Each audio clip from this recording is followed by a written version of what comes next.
আলহামদুলিল্লাহ, সুবহানাল্লাহ। আল্লাহ রাব্বুল আলামিন বান্দার জন্য কত নিয়ামত দিচ্ছেন। সুবহানাল্লাহ, সুবহানাল্লাহ। ফাবিআইয়ি আলাই রাব্বিকুমা তুকাজ্জিবান। এই নিয়ামত দেয় কে? আল্লাহ। আল্লাহ রাব্বুল আলামিন। দেখছেন? সুবহানাল্লাহ, সুবহানাল্লাহ। কি নিয়ামত বানায় রাখছেন আল্লাহ রাব্বুল আলামিন বান্দার জন্য। সুবহানাল্লাহ। এটার নাম কি? তরমুজ। সুবহানাল্লাহ। পৃথিবীর কোন মানুষ, পুরা পৃথিবীর কোন মানুষ কি কোন মানুষের দ্বারা সম্ভব হবে এরকম একটা ফল তৈরি করতে? হবে? কোন মানুষের দ্বারা সম্ভব? সুবহানাল্লাহ। আল্লাহ রাব্বুল আলামিন এই যে আল্লাহ রাব্বুল আলামিন গরমকালে আমাদের জন্য একটা সুইট মিলন রেখেছেন। সুবহানাল্লাহ।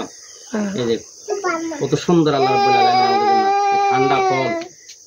সুবহানাল্লাহ। আল্লাহ রাব্বুল আলামিন শুকরিয়া, আল্লাহ রাব্বুল আলামিন নিয়ামত। সুবহানাল্লাহ। বান্দা খায় আর প্রশংসা করে কার? আল্লাহ। প্রশংসা করে কার? আল্লাহ প্রশংসা করে না বান্দা।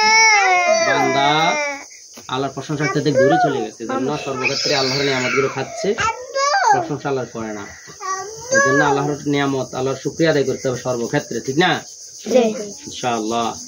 তো এই জন্য আল্লাহ বলেন, হে জিন আমার মানুষেরা, তোমরা আল্লাহ রাব্বুল আলামিনের কোন কোন নিয়ামত অস্বীকার করবে, যে আমি তোমাদেরকে কত নিয়ামত দিয়েছি, তোমাদের কি সম্ভব আল্লাহর নিয়ামতকে অস্বীকার করার কোনো ক্ষমতা আছে?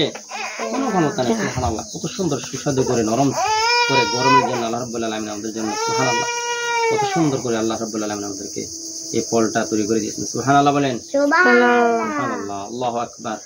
ঠিক আছে।